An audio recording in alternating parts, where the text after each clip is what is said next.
Salut la team, bienvenue dans cette nouvelle vidéo. Nous allons apprendre à créer une application de discussion. Donc comme vous pouvez le voir ici, j'ai déjà créé la page de login et de connexion vu qu'on l'avait déjà fait dans une vidéo précédente. Donc pour ceux qui ne savent pas le faire, allez regarder cette vidéo là, ça va beaucoup vous aider. Donc ici moi je vais directement me connecter, voilà, avec une adresse mail que j'avais déjà utilisée pour créer mon compte. Donc je ferai comme ça, test@gmail.com. Et ici, pour le mot de passe, je mettrai test 1, 2, 3. Et là, je vais me connecter. Et comme vous pouvez le voir, notre application s'affiche comme ça. Et elle m'affiche directement les utilisateurs que j'ai dans mon répertoire. Et là, je peux cliquer ici et vous voyez que j'ai différentes discussions que je peux afficher. Donc, je peux écrire par exemple ici good morning. Voilà. Et que je vais envoyer. Et l'utilisateur va recevoir aussi. Donc, j'ai déjà fait une discussion avec cet utilisateur-là. Et comme vous le voyez ici, tout s'affiche bien correctement. Donc, c'est ce que nous allons faire dans cette vidéo. Sur ce, c'est parti. Et comme vous pouvez le voir ici, j'ai un fichier main.dart, le fichier principal de notre application. Et ce fichier-là me renvoie directement vers un fichier vérification. Ce fichier vérification nous permet de vérifier l'authentification. Donc, j'avais déjà expliqué tout ce qui concerne l'interface graphique et l'authentification dans une vidéo. Je vous invite à aller regarder la vidéo concernant le login et la connexion, voilà, avec Google, etc. Donc ici, notre fichier main.dart, au niveau de l'élément home, il nous renvoie un fichier vérification. Ce fichier vérification là se trouve en réalité ici dans le dossier page. Voilà, et lorsque j'ouvre le fichier vérification, vous pouvez voir qu'il exécute la même chose que j'avais montré dans la vidéo lorsqu'on faisait la connexion avec mot de passe, email, etc. Donc ici, ce fichier-là va simplement vérifier l'existence ou bien la connexion d'un utilisateur. Donc si l'utilisateur est connecté, il va nous renvoyer vers la page de contact. Donc, c'est la première page qui va nous afficher en fait les différents contacts que nous avons dans notre répertoire. Et si on n'est pas connecté, voilà, si l'utilisateur n'est pas encore connecté, il va plutôt renvoyer une page aussi, voilà, la login or register page. Cette page-là va nous permettre de switcher entre une page de connexion et une page d'inscription. Donc, comme vous pouvez le voir ici sur l'interface, lorsque je clique sur Crayon 1, je passe directement vers la page d'inscription. Et voilà, si je veux me connecter, je clique ici pour passer sur la page de connexion.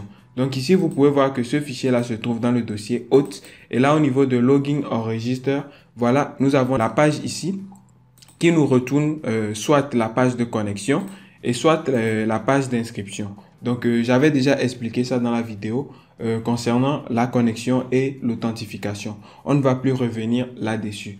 Donc, une fois que tout cela est fait, nous allons atterrir sur la page de contact, comme je vous l'ai dit. Donc, la page de contact aussi est ici, au niveau du dossier page. Et comme vous pouvez le voir, j'ai une page de contact exactement qui s'affiche comme ça. Avec ici, au niveau de App Bar, nous avons Chat App, c'est-à-dire le nom de notre application. Et là, dans les actions, nous avons ajouté un bouton ici, voilà, qui nous permet de log out, c'est-à-dire de se connecter. Vous allez le voir tout à l'heure. Donc, ce bouton-là, en fait, provient de la classe service. Donc, cette fonctionnalité provient ici de la classe service que j'avais créée dans le dossier service. Voilà. Donc, ici, vous pouvez ouvrir le dossier service. Vous allez le créer aussi parce que on l'avait aussi fait dans la vidéo de connexion. Donc ici, au niveau des services, vous pouvez voir que j'ai créé une classe qui s'appelle connexion service et à l'intérieur, il y a plusieurs méthodes. Donc, la connexion avec mail et mot de passe. Ici, la connexion. Plutôt ici, c'est l'inscription. Ici, nous avons la connexion et là, nous avons la connexion avec les services Google. Et en dernière position, vous avez ici le logout qui nous permet de se déconnecter. Voilà. Donc, c'est cette fonctionnalité-là, c'est cette méthode qui a été appelée ici. Donc, une fois que cela est fait, je vais maintenant me connecter pour que vous voyez ce qui va se passer. Donc ici, je vais essayer de me connecter. Vu que je n'ai pas encore de compte, je vais aller créer un compte. Donc, je vais cliquer sur Créons un compte. Et là, je vais passer sur la page d'inscription. Et pour le nom, je vais appeler ça tuto, comme ça. Et maintenant, pour l'adresse mail, je ferai comme ça, tuto@gmail.com. Et là, je vais appuyer sur s'inscrire.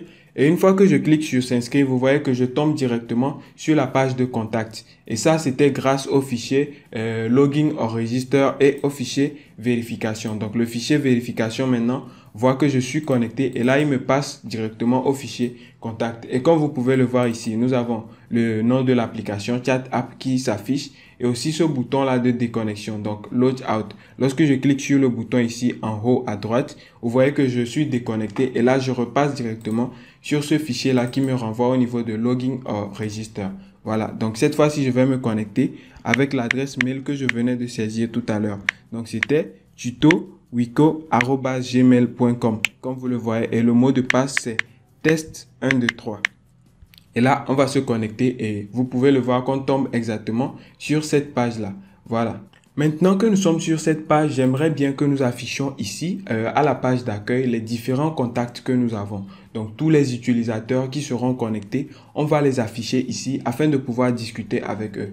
Et pour le faire, nous avons bien évidemment besoin d'une base de données. Cela va nous amener à utiliser ici Cloud Firestore. Donc, nous allons passer sur Cloud Firestore. Nous allons installer cette dépendance-là afin de pouvoir utiliser le service de base de données de Firebase. Et donc là, nous allons installer la dépendance de Cloud Firestore. Donc ici, au niveau de Installing, je vais copier cette ligne de commande-là que nous allons coller au niveau du terminal. Donc ici, au niveau du terminal, je vais coller la ligne de commande rapidement. Et là, directement, en attendant que cette dépendance soit installée, nous allons aussi ajouter le service à notre projet au niveau de notre console Firebase. Donc ici, au niveau des services, nous allons aller chercher le service Cloud Firestore sur lequel je vais cliquer et que je vais démarrer. Donc là, on va cliquer sur Create Database comme ça. Et là, il va nous demander de choisir un emplacement. Donc nous allons choisir par exemple Europe et ensuite on va cliquer sur Next. Voilà, ici vous mettez ça sur test juste pour tester. Après, on pourra passer en mode production. Et là, je clique sur Create. Donc voilà, vous pouvez voir que la base de données a bien été créée et aussi au niveau de Android Studio, vous pouvez voir que la dépendance aussi vient d'être ajoutée. Maintenant, une fois que nous avons ceci, il faut que nous ajoutons maintenant l'utilisateur parce que lorsqu'on se connectait, en fait, on ne stockait rien ici. Donc nous allons créer ici une collection utilisateur qui va stocker l'adresse mail de l'utilisateur et son nom à chaque fois que un utilisateur s'inscrit. Donc pour cela, nous allons aller au niveau des services, voilà ici, que j'avais créé, les services de connexion. Et une fois que l'utilisateur est connecté, voilà, ça c'est la fonctionnalité qui nous permet de se connecter avec, de s'inscrire plutôt avec une adresse mail et un mot de passe. Voilà, donc une fois que l'utilisateur va se connecter, après avoir généré tout ceci, nous allons devoir maintenant ajouter ses coordonnées dans la base de données. Voilà, directement. Donc ici, juste après cela, nous allons créer une variable qui va nous permettre de stocker l'identité de l'utilisateur, donc le ID de l'utilisateur. On va créer ici la variable comme ça, de type string, qui va s'appeler current user. Et là, ça sera égal à quoi? Ça sera simplement égal à credential ici, parce que c'est le credential qui nous a permis de générer, voilà, notre utilisateur. Donc, credential ici, .user.uid. Donc, on fera comme ça, .user, plutôt user au singulier, .uid. C'est ce qui nous permet de récupérer en fait l'identité de l'utilisateur. Et donc là, directement, j'ai une erreur ici. Lorsque je survole, vous pouvez voir qu'il me dit de remplacer, voilà, d'ajouter un point d'interrogation parce que la valeur peut être nulle. Donc, j'ajoute ce point d'interrogation là. Et là, automatiquement ici, au niveau de string aussi, il faut que j'ajoute ce point d'interrogation. Là, nous allons maintenant stocker les éléments dans la base de données. Pour ajouter les éléments dans la base de données, on a besoin d'initialiser notre base de données. Donc ici, tout en haut, nous allons créer ici le Firebase comme ça. Firebase Firestore. Firebase Firestore et là ça sera une variable, donc ici db, une variable de type Firebase Firestore qui sera égale à quoi? Au service Firebase Firestore. Donc je vais simplement copier ceci et je vais coller ici. Ensuite je ferai point instance. Donc c'est ce qui va nous permettre en fait de créer une base de données. Ça fait référence à notre base de données Firestore que nous venons de générer ici. Donc, je vais importer les services. Comme vous le voyez, il y a une erreur. Donc, je clique sur Import Library et là, la librairie a bien été importée. Donc, maintenant, nous avons notre base de données ici que j'ai nommée DB. Dans cette base de données-là, nous allons ajouter les coordonnées de l'utilisateur. Donc, je ferai comme ça, DB, point maintenant, collection, pour pouvoir créer une collection. Et cette collection-là, nous allons l'appeler Users. Maintenant, à l'intérieur de cette collection, nous allons créer un document ici qui sera égal à quoi? Ce document-là sera égal à, qui aura pour nom plutôt le current user. Donc ici, vous n'oubliez pas qu'il stocke l'identifiant de l'utilisateur. Cet identifiant-là reste unique à chaque utilisateur. Et maintenant, à l'intérieur, nous allons faire un set comme ça pour pouvoir mettre les données à l'intérieur. Et donc, ces données-là, nous allons les ajouter entre les accolades ici. Premièrement, on aura besoin de l'adresse mail. Donc, je ferai comme ça, mail, qui sera simplement égal à quoi? À l'adresse mail que l'utilisateur a saisie. Donc ici, comme c'est une méthode, on récupérait l'adresse mail depuis le champ d'entrée. Donc je vais simplement faire mail égale mail. Ensuite, je vais récupérer le UID. Donc ici aussi, on fera comme ça, UID, qui sera égal à quoi? Current user, parce que c'est lui qui stocke ici l'identifiant de l'utilisateur. Et en troisième position, j'aurai besoin du nom de l'utilisateur. Donc, je ferai comme ça, nom, qui sera égal à quoi? Au nom, parce que nous avons récupéré aussi le nom depuis le champ d'entrée. Voilà. Donc, nous venons d'ajouter notre utilisateur directement à la base de données. On aura le temps de l'ajouter aussi pour les autres méthodes, par exemple la connexion avec Google, etc. Mais bon, pour récupérer le nom de l'utilisateur, c'est d'autres méthodes aussi que nous allons utiliser. Donc, on va se contenter de cette méthode-là, connexion avec mot de passe et avec email et mot de passe. Donc, je vais enregistrer maintenant et on va se déconnecter. Lorsqu'on va se déconnecter, on va se réinscrire parce que l'adresse mail que j'avais utilisée n'était pas prise en compte. Donc, elle ne sera pas ajoutée ici. Mais si je vais au niveau des services d'authentification, vous allez voir que toutes les adresses mail que j'avais utilisées pour me connecter sont ici. Voilà, je peux les supprimer aussi. Je vais vider ça tout à l'heure et on va se reconnecter. Et donc là, j'ai supprimé toutes les adresses mail qui étaient connectées à l'application. Et vous pouvez voir que le service d'authentification est vide. Ici aussi, au niveau de la base de données, nous avons une base de données vide. Donc, on va se connecter pour voir si les informations vont passer dans notre base de données. Donc ici, au niveau de l'application, je vais cliquer sur Créons un pour créer un compte. Et là, on va cliquer sur S'inscrire. Directement, vous pouvez voir que je suis connecté. Je vais actualiser au niveau de mes éléments ici, de l'authentification. Et vous pouvez voir qu'un utilisateur vient d'être connecté via ici la méthode mail et password. Et au niveau de la database, si tout est bien passé, vous pouvez voir que les données seront ajoutées. Ici, on n'a pas de données. Là, je vais vérifier au niveau de mon application. Voilà, on va vérifier au niveau du runner. Et vous pouvez voir ici, nous avons une erreur concernant la synchronous suspension. Donc, cela veut dire qu'il y a un problème de synchronisation. Donc, on va simplement couper l'application ici. On va la stopper et puis on va la relancer. Donc, vous pouvez la désinstaller du téléphone et puis la relancer afin qu'il puisse prendre en compte toutes les modifications que nous avons faites. Donc, je vais stopper l'application et je vais la relancer. Et donc les gars, comme vous pouvez le voir, l'application s'est bien relancée. Donc on va s'inscrire à nouveau. Donc je vous rappelle que j'ai supprimé ici l'utilisateur que j'avais ajouté. Voilà, et aussi la base de données ici est vide. Donc cette fois-ci, on va remettre notre même utilisateur. Donc je vais simplement faire comme ça, test. Et là, nous allons ajouter le test@gmail.com comme adresse mail. Et ensuite, on pourra ajouter un mot de passe. Et là, je vais me connecter. Donc ici, vous pouvez voir que la connexion s'est bien passée. Au niveau de l'authentification, nous avons bien l'utilisateur qui est ajouté. Et là, à la base de données, nous avons aussi, normalement, voilà la base de données qui a été créée. Comme vous pouvez le voir ici, nous avons la collection utilisateur, voilà, user ici. Et avec ici un document à l'intérieur qui est en fait l'identifiant de l'utilisateur. Vous pouvez voir que l'identifiant du document, c'est le même ici que nous avons stocké à l'intérieur. Donc à l'intérieur, on a l'adresse mail de l'utilisateur, son nom et ensuite son identifiant. Donc ici, une fois que cela est fait, nous allons devoir afficher maintenant tout ce que nous avons stocké en tant qu'utilisateur. Donc, tous les utilisateurs qui seront ajoutés ici seront affichés dans notre page ici d'accueil. Donc, je vais passer au niveau de Android Studio. Voilà. Et ici, dans notre page de contact, voilà, nous allons pouvoir ajouter certaines fonctionnalités qui vont nous permettre de faire voir ces différents éléments-là. Et donc là, après le app bar, nous allons ajouter le body dans lequel nous allons afficher tous les éléments. Donc ici, après app bar, je vais faire comme ça. Body. Et là, ici, au niveau du body, nous allons devoir construire une stream. Une stream, c'est simplement un élément qui va écouter la base de données de façon permanente. Donc, la base de données qui est ici, voilà, le stream va l'écouter de façon permanente afin de nous afficher tous les utilisateurs que nous avons. Donc, ici, au niveau du body, je vais simplement faire comme ça. Je vais retourner un stream builder comme ça. Et là, à l'intérieur de ce stream builder là, je vais passer deux paramètres. Premièrement, ici, nous avons le paramètre stream.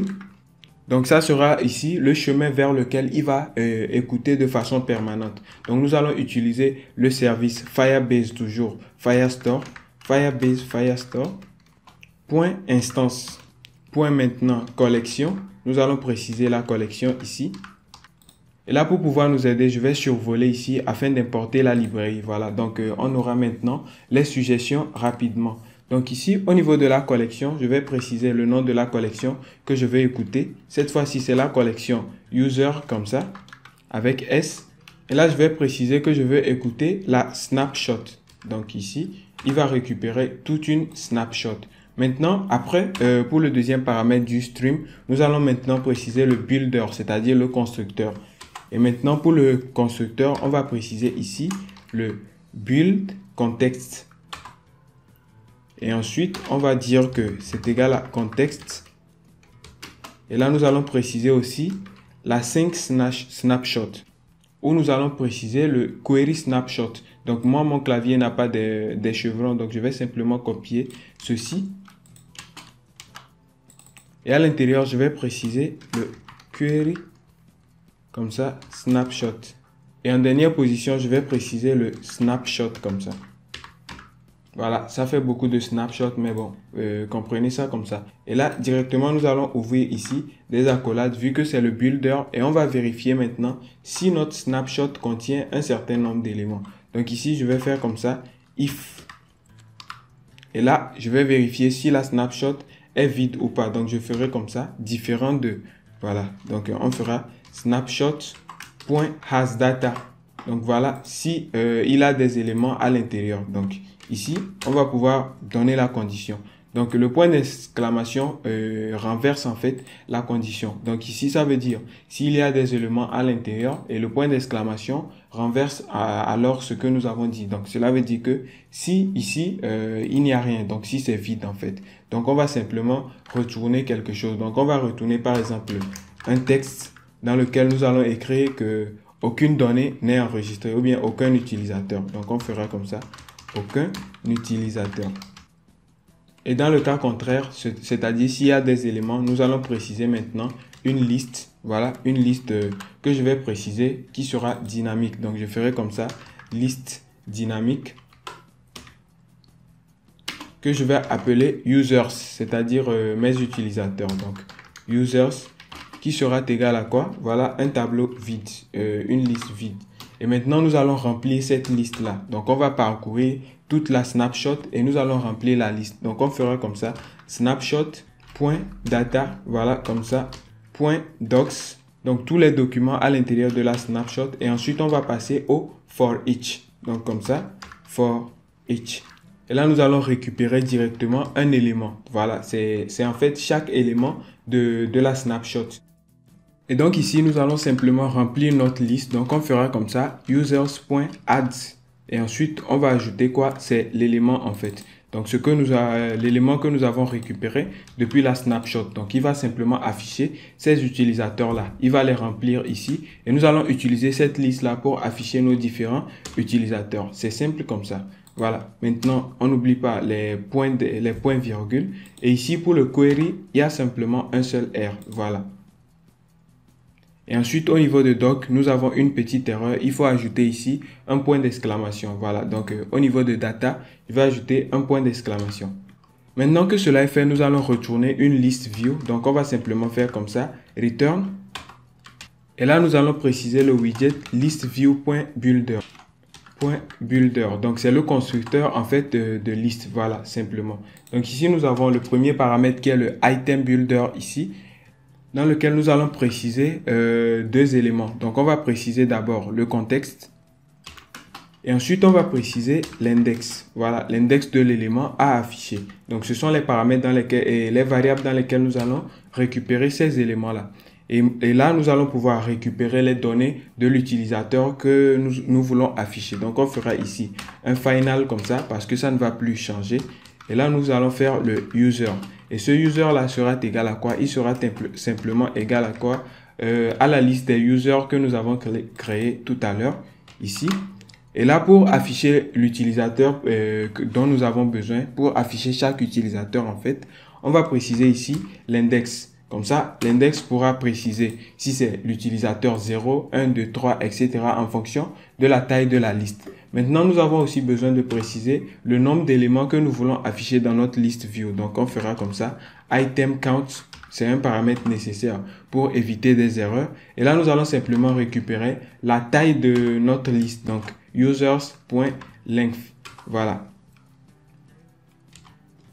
Donc, c'est la taille de notre liste que nous venons de récupérer. Et là, je vais ajouter un énième paramètre ici. Vous allez voir à quoi ça sert par la suite. C'est le shrink ici, wrap. Donc, nous allons le mettre sur true.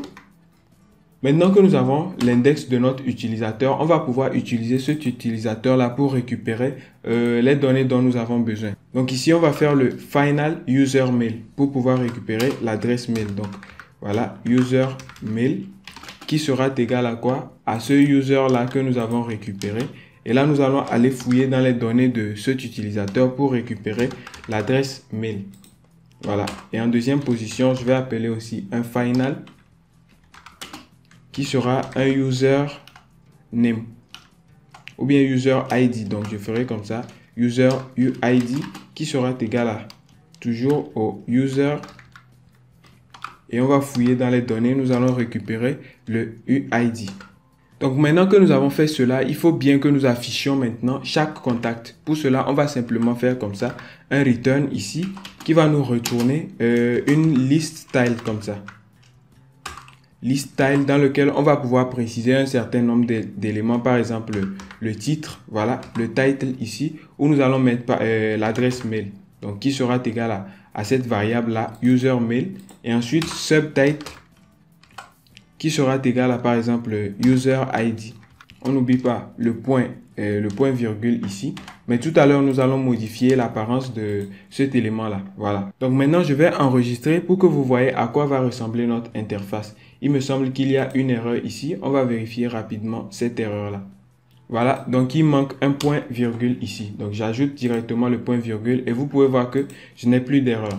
Donc cette fois-ci, lorsque je vais enregistrer, ici au niveau de ma page d'accueil, normalement, il doit m'afficher une list style qui va me permettre de voir le nombre d'utilisateurs. Comme vous pouvez le voir, il l'a affiché, mais il me retourne aussi directement une erreur. On va voir quel est le type d'erreur qui me renvoie ici. Et donc, je me rends compte que je n'ai pas ajouté le widget texte ici. En fait, il faudrait ajouter un widget texte à l'intérieur duquel on va pouvoir passer les données. Voilà, donc ici, texte comme ça. Et ensuite, texte aussi pour celui-ci. Et cette fois-ci, je vais enregistrer et on va voir que il va nous afficher directement l'élément. Comme vous pouvez le voir ici, l'élément est bien affiché. Donc, nous avons un contact bien affiché ici. Maintenant, nous allons devoir décorer ce contact-là. Donc, je vais créer un composant ici dans le dossier Components où nous allons créer un widget qui va ressembler aux différents contacts que nous allons ajouter. Donc, ici, dans Components, je vais simplement faire comme ça. Clic droit et je vais ajouter un nouveau fichier que je vais appeler Contact. Donc, on va faire comme ça. Contact au singulier .dart. Donc, c'est la même chanson. On va importer. Et là, je vais créer un stateless widget. Donc, ce widget-là, je vais simplement l'appeler Contact.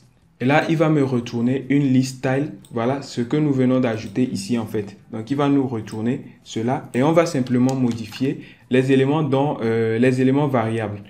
Donc, ici, je vais coller. Voilà. Vous pouvez remarquer que pour chaque utilisateur, en fait, le user mail et le user ID vont être modifiés. Donc, ici, je vais ajouter ces deux paramètres-là. Donc, on a besoin ici d'afficher par exemple, le user mail. Donc, on fera comme ça. Record 10.user mail. Et ensuite, on aura aussi besoin du record 10.user UID. Voilà, maintenant, on va ajouter les deux variables. Donc, on fera comme ça. Final string que nous allons appeler user mail et aussi user ID. Donc, c'est ces deux éléments-là qui vont varier au fil du temps à chaque fois que nous allons appeler notre list style ici. Donc, ici, à l'intérieur du list style, nous allons faire un semblant d'icône, voilà, de photo de profil. Donc, je vais appeler l'élément leading dans lequel je vais passer un container qui aura pour enfant ici une icône. Donc, je ferai comme ça, icons.person. Et on va préciser ici une couleur blanche. Maintenant, pour la taille, voilà, on va mettre une taille de 60 et une largeur aussi de 60, histoire de faire un carré. Voilà. Et on va ajouter une décoration, decoration, qui sera égale à quoi? Box decoration, à l'intérieur duquel nous allons préciser le shape ici pour pouvoir faire un cercle. Donc, comme ça, circle. Et je vais mettre ici une couleur du type gris. Donc, on fera comme ça, light green. Donc là, maintenant, nous avons notre modèle de contact, voilà, qui va représenter tous les contacts que nous allons afficher. Donc ici, au niveau de contact, au lieu d'appeler l'élément list style ici, nous allons plutôt appeler le widget contact simplement. Donc je vais supprimer et je vais appeler le widget contact. Voilà, il va nous retourner une erreur parce que la librairie n'a pas été importée, ce fichier-là. Donc je vais simplement survoler comme ça et je vais importer. Et là, vous allez voir que j'ai toujours une erreur parce que je n'ai pas précisé les différents paramètres. Comme vous le voyez ici, Contact nous demande deux paramètres. Premièrement, le user mail. Donc, je vais faire comme ça, user mail, deux points. Et je vais le préciser, le user mail ici, la variable user mail. Et ensuite, je vais préciser un deuxième élément qui est le user UID, qui aura aussi pour valeur user UID. Et là, vous voyez que j'ai échappé à l'erreur. Lorsque je vais enregistrer, on va voir le contact ici qui va être modifié à l'écran. Voilà. Maintenant que cela est fait, vous voyez que ici nous affichons actuellement l'utilisateur qui est connecté parce que c'est le seul que nous avons dans notre base de données ici, comme vous pouvez le voir au niveau des users. Donc je vais me déconnecter et je vais encore me connecter. Je vais encore m'inscrire avec un autre compte histoire d'avoir plusieurs utilisateurs dans ma base de données.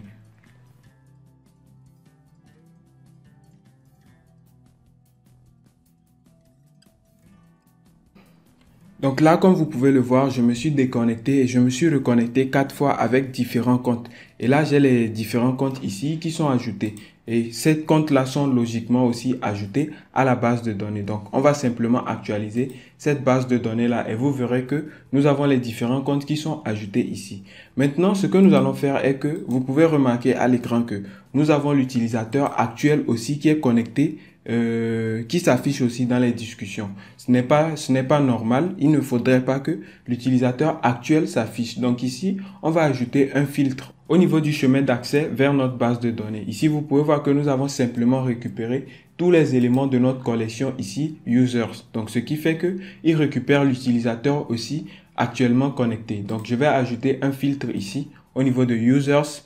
Et là, je vais préciser que quoi? Je vais préciser where comme ça. Donc, et le type de données que je veux filtrer. Donc, je ferai comme ça. UID est différent de l'utilisateur actuel. Donc, je vais simplement faire comme ça. Is not equal to. Maintenant, il nous faut récupérer l'utilisateur actuel. Donc, je vais simplement faire comme ça. Current user. Point current user. Et là, je vais pouvoir récupérer l'identifiant du current user de l'utilisateur actuel. Voilà. Et là, en ce qui concerne le current user ici, c'est nous qui devons le créer. Voilà, donc je vais récupérer l'instance ici de Firebase Hot. Donc je vais simplement faire comme ça, final current user qui sera égal à quoi? Firebase Hot point instance. Et là, je vais survoler pour importer la librairie Firebase Hot. Et voilà, donc je vais corriger l'orthographe ici, current avec 2 R et ici aussi current comme ça. Donc je vais récupérer aussi l'utilisateur connecté actuellement. Donc current user.uid. Donc il faut ajouter aussi un point d'exclamation ici afin d'éviter l'élément nul. Voilà. Donc une fois que je vais enregistrer, vous allez voir que un élément va disparaître au niveau de l'écran d'affichage. C'est-à-dire que là où l'identifiant est égal à l'identifiant de l'utilisateur actuel, ça va disparaître. Et là, j'ai simplement les contacts des autres utilisateurs, sauf celui de l'utilisateur actuellement connecté. Maintenant, ce que nous allons faire est que lorsque nous allons cliquer sur un élément, c'est-à-dire sur un contact, nous allons devoir afficher une page de discussion. Donc, il faudrait bien que cette page de discussion-là existe. Donc, ici, dans le dossier page, je vais créer un nouveau fichier Dart que nous allons appeler discussion. Voilà, comme ça, discussion. Et dans ce fichier-là, nous allons pouvoir afficher les discussions entre chaque utilisateur. Donc, je vais, comme d'habitude, importer l'élément material.dart. Voilà. Et là, nous allons créer un stateful widget parce que ça sera entièrement une page que nous allons appeler discussion. Et une fois que cela est fait, nous allons retourner ici un scaffold, comme d'habitude, dans lequel nous allons préciser le app bar où je mettrai le titre. Donc le titre ici sera en réalité le nom de l'utilisateur ou bien l'adresse mail de l'utilisateur. Donc je mettrai un widget texte comme ça. Et là, je vais mettre contact mail. Après, nous allons modifier cette variable-là. Et ensuite, on pourra récupérer dans le body maintenant pour afficher les différentes discussions. Donc ici, je vais simplement mettre un container en attendant. Donc maintenant que notre page de discussion existe, nous voulons que lorsqu'on clique sur un contact, nous puissions passer au niveau de la page de discussion. Donc pour cela, au lieu de retourner directement le widget contact que nous avons créé, je vais plutôt l'englober avec un widget gesture detector qui va nous permettre de déterminer en fait le clic. Donc je ferai comme ça, gesture detector. Et là, nous avons deux paramètres à passer ici. Donc le onTap, c'est-à-dire la fonction qui va être déclenchée lorsque nous allons cliquer là-dessus. Voilà. Et dans ce onTap là, on va pouvoir naviguer. Donc je vais appeler le navigateur comme ça. .push. Donc il nous précise ici le contexte. On ne va pas modifier le contexte, mais on va préciser plutôt la route. Voilà, la route à laquelle nous voulons aller. Donc ici, au niveau de route, je vais passer comme ça. Et je vais appeler le material page route. Et là, au niveau du builder aussi, on va préciser la même chose. Donc, un contexte ici que nous allons associer à notre page de discussion. Voilà. Donc, mon clavier n'a pas d'accolade, souffrez. Donc, je vais simplement copier cet élément-là. CTRL-C ici. Et au niveau du contexte, on mettra égal comme ça. Maintenant, on pourra préciser notre page. Donc, c'est la page de discussion. Et donc, je vais survoler cette page-là pour l'importer aussi. Et maintenant, lorsque je vais enregistrer, on peut remarquer que j'ai une erreur. Voilà, j'ai cette erreur-là parce que j'ai oublié le point virgule. Maintenant, après notre fonction onTap, on va remettre ici notre élément que nous avions coupé en tant qu'élément enfant. Donc, je ferai comme ça, child. Voilà, maintenant que je vais enregistrer, il n'y aura pas de modification majeure au niveau de l'écran. Mais lorsque je vais cliquer sur un élément, vous pouvez voir que je passe au niveau de la page et vous pouvez voir que j'ai une nouvelle page qui s'affiche ici avec le texte que nous avons affiché. Donc, vous pouvez voir ici, contact mail, c'est-à-dire le titre que j'avais mis par défaut. Donc ici maintenant, pour pouvoir travailler, nous allons récupérer toutes les informations de l'utilisateur. Par exemple ici, je vais afficher directement l'adresse mail voilà, du contact. Donc ici, je vais devoir préciser un paramètre mail. Donc nous allons aller ici, on va requérir ici un paramètre. Voilà, require 10.mail. Donc ça, c'est l'adresse mail de l'utilisateur. Et aussi, on pourra requérir aussi, comme ça, le ID de cet utilisateur-là. Vous allez voir à quoi ça va nous servir tout à l'heure. Donc, 10.uid. Voilà. Et là, on va pouvoir préciser ces différents éléments-là ici. Donc, voilà. Donc, maintenant, pour récupérer notre adresse mail ici, vu que c'est un stateful widget, nous allons d'abord appeler le widget et nous allons faire .mail pour pouvoir afficher l'adresse mail de l'utilisateur. Voilà. Donc ici, normalement, on aura une erreur parce que nous n'avons pas passé les deux paramètres. Donc là, comme paramètre, nous allons d'abord préciser le mail. Voilà, donc on va passer directement l'adresse mail de l'utilisateur sur lequel on a cliqué. Et ensuite, on va passer aussi un deuxième élément qui est le UID, comme ça. Pour passer aussi le paramètre de l'utilisateur que nous voulons, pour passer aussi l'identifiant de l'utilisateur que nous voulons afficher. Donc c'est les mêmes éléments ici, donc on fera comme ça. User mail et le user ID. Et là, lorsque j'enregistre, on remarque une erreur ici. Je vais rapidement vérifier cette erreur-là. On va voir à quoi c'est dû. Et donc là, l'erreur est simplement due au fait que nous sommes sur la page actuelle. Donc on va simplement quitter, voilà, et on va recliquer sur une page de contact ou bien de discussion. Et là, vous voyez que directement, l'adresse mail correspondant au contact s'affiche. Voilà. Donc ici, pour toto@gmail.com, au niveau du titre, nous avons aussi toto@gmail.com. Même chose pour youtube@gmail.com, ainsi de suite, ainsi de suite. Et donc là, dans notre page de discussion ici, on a besoin d'ajouter un champ d'entrée, voilà, qui va nous permettre de saisir des messages. Donc, je vais simplement aller au niveau de la page de discussion. Et dans le body ici, pour éviter l'erreur, j'avais mis un container. On va plutôt mettre une colonne, voilà, qui va nous permettre d'afficher et les messages et aussi notre champ d'entrée, voilà, pour pouvoir saisir les nouveaux messages. Donc, dans ce column, nous allons préciser children, premièrement, où nous allons ajouter dans le children, on va ajouter un stream builder qui va pouvoir nous permettre d'afficher tous les messages. Mais après le stream builder, on pourra aussi ajouter le champ d'entrée de test. Donc ici, je vais ajouter un container comme ça qui va contenir ce champ d'entrée de test là. Donc dans le container, je vais ajouter comme élément enfant ici child, voilà, une row. Je l'avais déjà fait, donc je vais le faire rapidement et après je vais vous expliquer.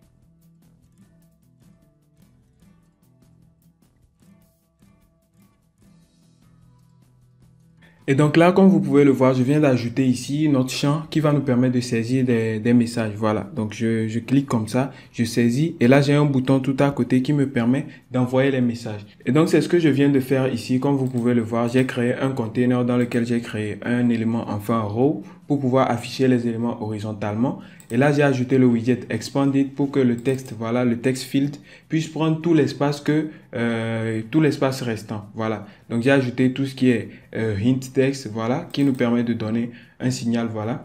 Et donc, juste après ça, j'ai ajouté de l'espacement. C'est un widget que j'avais déjà créé, voilà, qui prend une valeur pour pouvoir donner une largeur, donc de l'espacement entre les deux éléments. Et ensuite, j'ai ajouté un gesture détecteur qui va nous permettre de déterminer si on a cliqué sur le bouton ou pas, dans lequel j'ai ajouté un container de couleur verte. Et là, une icône, voilà, qui permet d'envoyer un élément de couleur blanche. Donc, c'est ce que je viens d'afficher. N'oubliez surtout pas le message contrôleur ici, le contrôleur qui va nous permettre de voir au niveau de notre champ d'entrée s'il y a des éléments ou pas. Voilà. Maintenant, une fois que cela est fait, nous allons maintenant afficher les différents messages. Vu que la messagerie est vide, nous allons créer ici un dossier que nous allons appeler fonctionnalités qui va nous permettre d'ajouter, voilà, des fonctionnalités tout au long de notre création d'application. Donc ici, je vais créer un nouveau dossier directement dans lib, voilà, new directory que je vais appeler functionalities.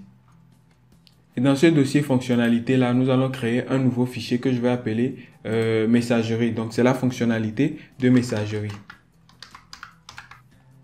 Donc là, directement, je vais créer ici une classe. Voilà, une classe que je vais appeler messagerie qui va contenir toutes les méthodes de messagerie. Voilà. Donc ici, j'ai créé la classe messagerie.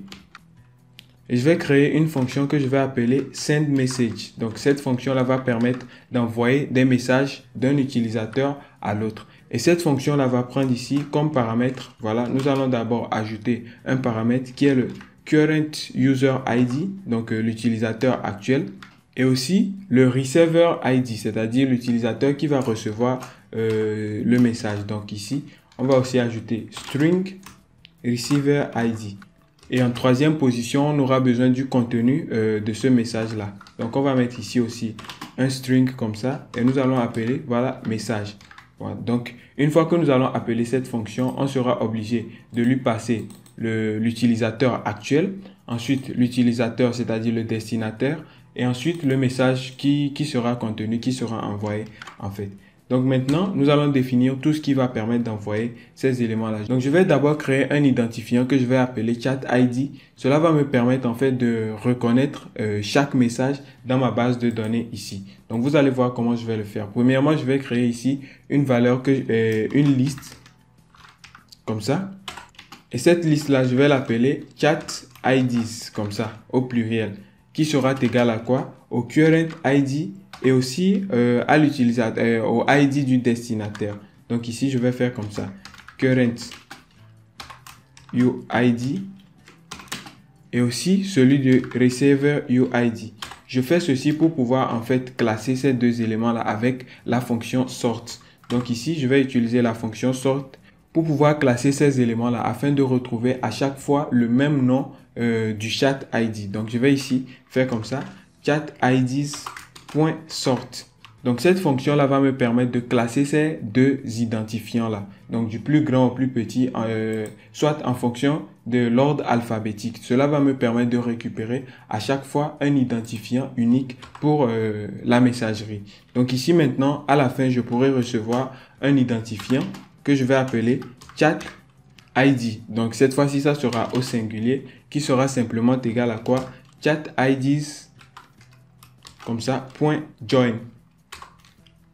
Donc, la fonction join va me permettre de relier ces deux éléments-là. Après que la fonction sort ait classé les éléments de façon du plus grand au plus petit ou bien du plus petit au plus grand, ou bien par ordre alphabétique, maintenant, je vais les relier avec un underscore par exemple. Voilà. Donc, j'ai maintenant un chat ID unique pour chaque discussion. Donc, l'underscore va être ici entre deux côtes. Et donc, maintenant que cela est fait, on va stocker toutes ces données-là dans la base de données. Donc, on va appeler ici, comme d'habitude, notre base de données db.collection ici. Et là, nous allons appeler la collection chat. Voilà, c'est dans cette collection-là que nous stockons les différentes discussions. Donc, je vais faire comme ça, chats au pluriel avec un C majuscule. Et nous allons créer un document. Donc, ce doc-là que nous allons appeler ici chat ID. Voilà, il va récupérer l'identifiant que nous avons créé ici. Cela va nous permettre de récupérer à chaque fois le même document. Et maintenant, on va créer une nouvelle collection à l'intérieur de ce document-là. Donc, on fera comme ça, collection, que nous allons aussi appeler chat ID. Il y a une autre façon de faire, mais bon, nous allons continuer sur celle-ci. Et maintenant, on va ajouter des données. Donc, on va faire comme ça, add, où nous allons préciser les données que nous voulons ajouter. Premièrement, nous voulons stocker ici le sender, comme ça, UID. Donc, c'est-à-dire l'identifiant de celui qui a envoyé le message. Et cette fois-ci, ça sera le current ID. Donc, le current ID ici, il y a une erreur. Donc, je dois mettre un U majuscule. Donc, on précise ici. Ça sera le current ID parce que c'est lui qui envoie le message. Ensuite, nous avons le receiver ID. Donc, receiver UID que je vais mettre aussi entre guillemets ou bien entre côtes. Et nous allons préciser que ça sera le receiver UID. En troisième position, on a besoin du contenu, donc c'est-à-dire le message, qui lui aussi sera égal à quoi? Message. Et je veux stocker aussi par exemple le chat ID. Donc je vais simplement faire comme ça. Il sera égal au chat ID. Et en dernière position, j'aimerais bien stocker le timestamp, c'est-à-dire l'heure à laquelle les données ont été stockées. Donc je vais simplement faire comme ça, timestamp, qui sera égal à quoi? Timestamp.now, c'est-à-dire l'heure actuelle à chaque fois que les données seront envoyées. Et maintenant, vous pouvez voir que DB a des soucis ici parce que nous n'avons pas créé notre instance de base de données. Donc, je ferai comme ça, Firebase, Firestore, voilà, et nous allons créer notre base de données qui sera égale à Firebase Firestore.instance. Et donc là, voici, nous venons de créer notre méthode qui nous permet d'envoyer des messages. Donc, maintenant, nous allons devoir appeler cette méthode-là depuis la discussion. Donc, au niveau de discussion ici, je vais descendre tout en bas. Vu que j'avais créé un gesture detector sur le bouton vert qui permet d'envoyer. Donc, dans le OnTap ici, je vérifie simplement si le message controller n'est pas vide. Donc, if message controller.text is not empty. Donc, si le champ d'entrée n'est pas vide, on va pouvoir exécuter cette fonction-là. Donc, je vais simplement aller appeler la classe messagerie que nous avons créée tout à l'heure. Voilà, c'est cette classe-là ici. La classe messagerie dans laquelle nous allons prendre une méthode. Donc, la méthode que nous avons unique ici, c'est la méthode sendMessage. Donc, je vais simplement faire comme ça, .sendMessage. Et là, il va falloir préciser tous les éléments dont on avait parlé de l'autre côté. Donc, le current UID, le receiver UID et le message. Donc ici, pour afficher le current ID, c'est très simple. On va simplement faire notre, comme d'habitude, le hot ici, comme ça, point current user.uid. Simplement. Et vu que je n'ai pas encore ajouté la librairie de Firebase Auth, donc on a logiquement une erreur. Donc on va ajouter directement cette librairie-là. Donc voilà ici, je vais d'abord créer mon élément Auth. Donc je ferai comme ça, final, comme ça, Firebase Auth qui sera égal à Auth, comme ça, que je vais préciser ici, Firebase Instance. Donc Firebase Auth.instance. Et là maintenant, vous pouvez voir que je n'ai plus d'erreur à ce niveau-là. Il faut toujours ajouter le point d'exclamation. Voilà. Et maintenant, pour le receiver UID, comme vous pouvez le voir, on avait demandé ici le UID du receiver. Donc, on va simplement copier ce UID-là que nous allons placer ici. Voilà. Et maintenant, le message, ça sera simplement ce que nous avons stocké depuis et ce que nous avons récolté depuis le message contrôleur.text. Donc, je vais simplement faire comme ça. CTRL-C, CTRL-V. Et là, il va récupérer ce que l'utilisateur a saisi dans le champ d'entrée. Pour le UID ici, vu que c'est un stateful widget, on va devoir appeler le widget d'abord et on fera .UID pour pouvoir retrouver le UID. Maintenant, je vais enregistrer. Et là, il me semble que j'ai une erreur ici. Donc, l'erreur, c'est au niveau de messagerie. Voilà, je n'ai pas mis un point virgule. Maintenant, j'enregistre. Et là, logiquement, tout doit bien se passer. Maintenant, nous allons saisir un nouveau message. Donc, je clique ici et je vais saisir comme ça. Bonjour. J'envoie le message. Et là, on va vérifier au niveau de notre base de données si les éléments ont bien été ajoutés. Donc, je vais d'abord actualiser. Et là, vous pouvez remarquer ici qu'au niveau de la collection, nous avons une nouvelle collection qu'on a appelée Chats. Et à l'intérieur, nous avons un document avec le même identifiant que nous avons ajouté. Voilà. Et à l'intérieur maintenant, on a une nouvelle collection. Voilà. Et là, vous pouvez voir que nous avons les différents éléments que nous avons ajoutés. Donc, le chat ID ici, ensuite le message, le receiver UID, le sender UID et aussi le timestamp. Comme vous pouvez le voir, ça a été enregistré voilà, à 4h39 minutes. Et actuellement, nous sommes à 4h42. Voilà. Maintenant, ici, il va falloir afficher les différentes discussions. Donc, pour cela, on va aller travailler sur notre Stream Builder aussi, comme je vous l'avais dit. Avant d'afficher le container ici, nous allons ajouter notre Stream Builder qui va permettre d'afficher toutes les discussions entre deux personnes. Donc, on ne va plus répéter les mêmes choses. Je vais simplement chercher le fichier contact ici où nous avions déjà fait un stream et là, nous allons modifier ce qu'il faut modifier. Donc, je vais simplement copier le Stream Builder comme ça que je vais venir coller au niveau des discussions. Voilà. Donc, ici, je vais coller mon Stream Builder. Et là, je vais ouvrir, je vais importer les librairies. Voilà, la librairie Firebase Firestore. Et cette fois-ci, on ne va plus pointer vers cet élément-là, user, mais on va plutôt pointer vers chats. Et ensuite, on n'aura pas besoin de filtrer. Donc, je vais supprimer tout ce qui est where et on va simplement laisser le snapshot. Voilà. Et maintenant, après avoir pointé vers le chat ici, nous allons passer dans le document. Voilà, donc on va simplement recopier le même chemin que nous avons créé ici. Donc, voilà. Doc, chat, ID, etc. C'est ce que nous allons ajouter aussi à ce niveau-là. Et là, vous pouvez voir que nous avons un souci avec le chat ID parce que nous ne l'avons pas créé dans ce fichier-là. Donc, on va simplement faire la même chose. Je vais recopier ça, liste ici. Et nous allons le recréer tout en haut ici.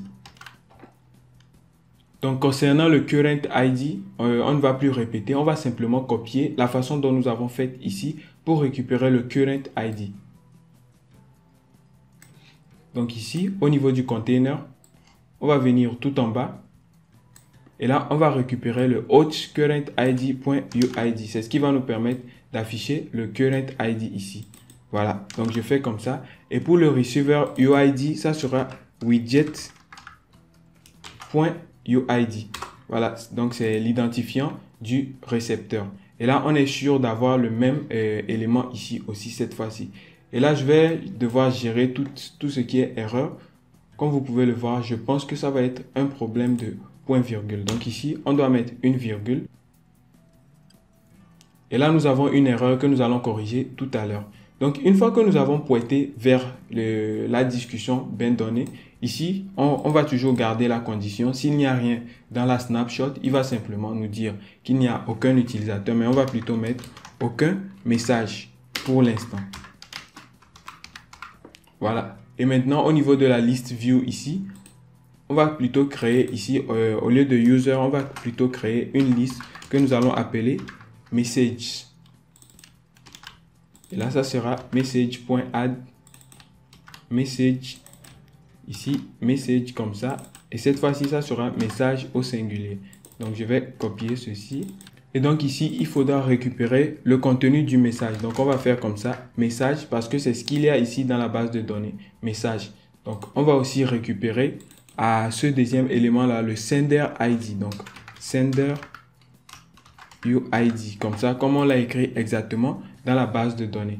Et maintenant, ici, je me suis trompé. Ça sera plutôt message et sender UID. Et maintenant, c'est ici que nous allons afficher message, message. Donc, cette fois-ci, il y a confusion de données. Donc, je vais simplement appeler ceci content. Voilà. Donc, pour éviter d'appeler une variable et aussi le message. Voilà. Donc, maintenant, cette fois-ci, ce que nous allons retourner ici, ça ne sera plus un gesture détecteur, mais ça sera une discussion que nous allons retourner. Donc, je vais simplement faire comme ça. Message, message. Et nous allons créer ce widget là. Voilà. Ce widget va nous permettre d'afficher les différents messages. Donc, je vais cliquer ici au niveau de composants et je vais créer un nouveau fichier que je vais appeler message. Et donc, pour le message aussi, nous allons créer un stateful widget comme ça que nous allons appeler message qui va demander un certain nombre de paramètres aussi. Mais avant de demander ces paramètres là, nous allons afficher d'abord ce message. Donc ici, on va simplement return comme ça une row. Et maintenant, comme élément enfant, nous allons appeler ici un container, voilà, qui va nous permettre d'afficher le message. Donc, comme élément enfant ici, child, je vais simplement mettre comme ça, texte. Et là, à l'intérieur, on pourra afficher le message, voilà, de l'utilisateur. Le message qui a été envoyé ou bien le message qui a été reçu. Donc, pour afficher le message en fonction de ce qui est dans la base de données, on va devoir le récupérer ici aussi. Donc, on va faire comme ça, un requête comme ça. Et là, nous allons préciser la variable. Donc, ici, string, message comme ça. Donc, il faut que ça soit une final, puisque ça ne va plus changer. Et là, maintenant, je vais enregistrer. Et au niveau de discussion, comme vous pouvez le voir ici, nous avons un souci avec message. Il faudra importer la librairie. Donc, je survole, j'importe la librairie. Et maintenant, il faut préciser ce que nous avons demandé. Voilà, ce que nous avons demandé ici, c'est message. Donc, il faut préciser le message en mettant 2 points ici. Et je récupère le message de l'utilisateur. Cette fois-ci, le message s'appelle content. Donc, je le mets ici et on n'oublie pas le point virgule et je vais enregistrer. Une fois que je vais enregistrer, vous allez voir que je vais avoir ce message-là qui va apparaître dans ma discussion ici. Il pousse directement mon élément. Voilà. Et maintenant que le message est affiché ici, vous pouvez voir que le champ d'entrée de messagerie est collé aux différents messages. Donc ici, tout en haut, nous allons ajouter une propriété au row, ce qui va pousser directement le champ d'entrée vers le bas. Donc, au début, on avait ajouté une colonne ici, plutôt c'est une colonne, excusez-moi. On va ajouter une propriété que nous allons appeler ici main axis alignment, voilà, que nous allons mettre point space between. Et là, lorsque j'enregistre, vous pouvez voir que le champ d'entrée va passer directement en bas. Voilà. Maintenant, il faut décorer aussi le message. Donc ici, au niveau de la messagerie, on va ajouter une certaine décoration. Et pour faire cette décoration-là, il va falloir savoir si c'est l'utilisateur actuel qui a envoyé le message ou pas. Comme vous le voyez ici, j'ai envoyé un message. Bonjour, je peux encore envoyer un deuxième message ici. Et là, vous pouvez remarquer que le message ne se change pas. Donc, on va vérifier tout à l'heure. Mais l'important, c'est de savoir si le message vient de l'utilisateur actuel ou bien de l'autre utilisateur qui n'est pas connecté sur ce téléphone-là. Si le message vient de cet utilisateur actuel, il faudra que les messages soient disposés à droite et les messages qui sont reçus soient disposés à gauche. Et nous allons aussi ajouter des différentes couleurs. Donc, les messages envoyés par ce téléphone-là seront en vert et les autres messages reçus seront en gris, par exemple. Donc, pour cela, on va ajouter un certain nombre de paramètres ici qui seront, par exemple, le user UID, c'est-à-dire le user qui est actuellement connecté et aussi le receiver UID. Donc ici, je vais faire comme ça. Je vais appeler ici donc je vais appeler ceci RUID, c'est-à-dire le receiver UID. Et cette fois-ci, je vais appeler le current UID comme ça. Donc ça sera l'utilisateur actuel. Et là, nous allons pouvoir faire une condition qui va nous permettre de vérifier si l'utilisateur actuel, si les identifiants sont égaux ou pas. Voilà. Donc ici, on va préciser que nous voulons recur 10.receiverUID et current UID. Voilà. Maintenant, au niveau de la discussion, une fois que nous allons appeler, voilà, message ici, on va pouvoir aussi préciser le RUID. Comme ça. Donc, receiverUID. Et cette fois-ci, ça sera widget.uid. Donc, je fais comme ça. Et pour le current UID, on va faire la même chose. On va simplement copier ce que nous avons fait tout à l'heure. Et donc, voilà, nous avons passé tous les arguments nécessaires pour pouvoir faire la vérification. Et cette fois-ci, maintenant, au niveau du row, nous allons pouvoir préciser une position. Donc, on fera comme ça, main axis alignment. Et là, nous allons faire une condition. Donc, on fera comme ça, widget.current user, donc c'est-à-dire le current UID ici, est égal à quoi? Voilà, donc ici, la condition dit que si l'utilisateur actuel, si l'identifiant de l'utilisateur actuel est égal à l'identifiant du récepteur, alors nous allons faire un main axis alignment comme ça, point end. C'est-à-dire que le message va se positionner à la fin du container. Et si ce n'est pas le cas, dans ce cas, on mettra 2 points et nous allons faire main axis alignment point start. Donc pour afficher l'élément tout à gauche. Et maintenant, concernant la décoration ici, pour le container, nous allons ajouter d'abord du margin comme ça. Donc on fera edge inset point from left top right. Et là, pour la gauche, on mettra 15. Ensuite, on mettra ici 8, 15 et 8. Et aussi, on va ajouter du padding comme ça. Toujours avec du edge inset point all, où nous allons ajouter une valeur de 8. Et pour la décoration, on va ajouter une couleur. Donc, on fera comme ça, box decoration. Et à l'intérieur, je pourrais mettre color comme ça. Et aussi, on va faire la même condition ici. Donc, if toujours cette condition-là. Mais cette fois-ci, ça ne sera plus le main axis alignment, ça sera plutôt des couleurs. Donc, on fera comme ça, colors.green. Dans le cas contraire, c'est-à-dire que si l'identifiant n'est pas égal au receiver UID, on va mettre ici un color.gray pour pouvoir mettre du gris par exemple. Donc là, une fois enregistré, vous pouvez voir que les messages sont ici directement en gris. Je pense qu'il y a une erreur au niveau d'un identifiant. On va le vérifier rapidement. Donc je vais aussi ajouter de la bordure ici.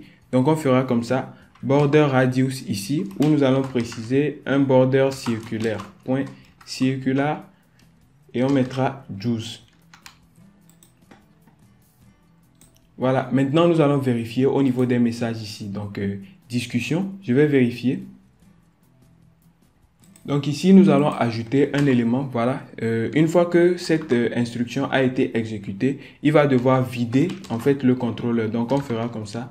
Message controller.text et on mettra comme ça quelque chose de vide. Donc une fois qu'on va envoyer le message, le contrôleur va se vider et donc le champ d'entrée va se vider aussi.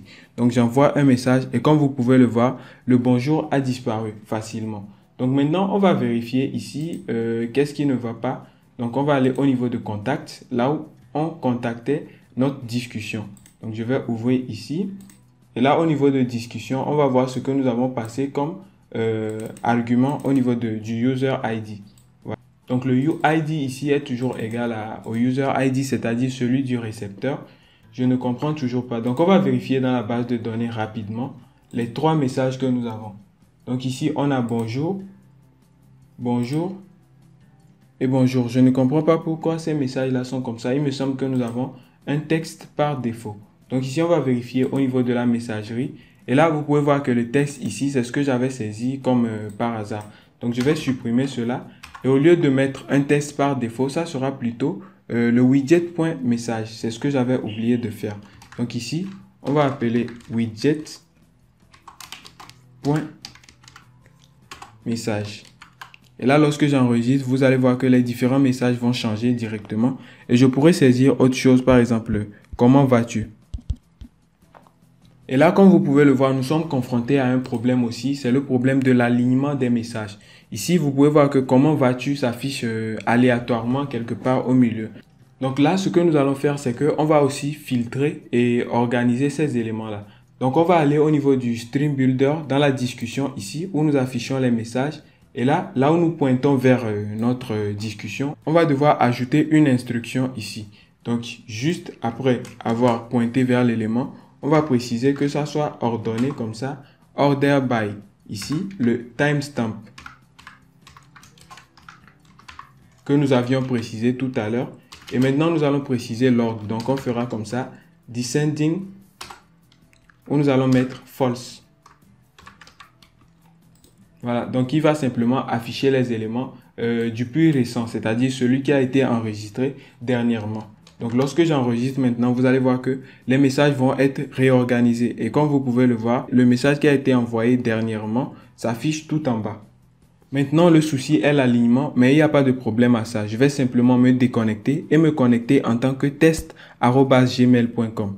Donc ici, je me déconnecte comme ça et je vais me connecter ici avec test@gmail.com. Et pour mot de passe, c'est toujours test 1, 2, 3. Là, je me connecte et on peut voir que j'écrivais premièrement, il me semble, avec ABC.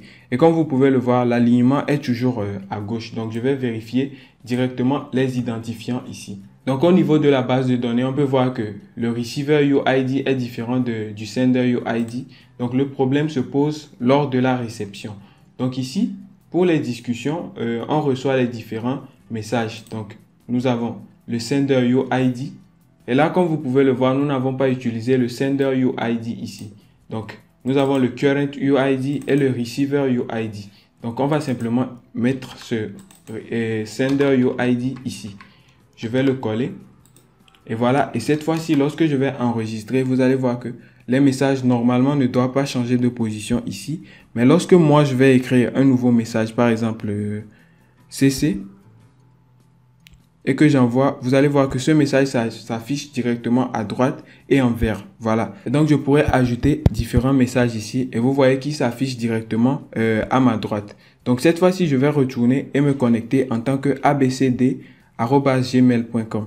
Donc, ici, on fait comme ça, abc@gmail.com. Et là, ici, je vais directement aller au niveau de test@gmail.com pour afficher les discussions. Et cette fois-ci, vous voyez que les messages que lui a envoyés s'affichent en vert et les messages que test@gmail.com m'a envoyés sont affichés en gris et aussi alignés à gauche. Donc voilà un peu comment faire une application de discussion. J'espère que cette vidéo vous aura été utile. Dans les prochaines vidéos, nous allons continuer aussi à ajouter d'autres fonctionnalités. Par exemple, les stories. Pouvoir améliorer aussi le UX, c'est-à-dire l'expérience utilisateur et l'interface aussi. Et cela va nous permettre d'utiliser beaucoup plus d'éléments de Flutter. Voilà. Donc merci d'avoir suivi cette vidéo. J'espère qu'elle vous aura été utile. Si c'est le cas les gars, abonnez-vous, partagez la vidéo et nous on se retrouve dans une prochaine vidéo. Ciao, ciao les gars.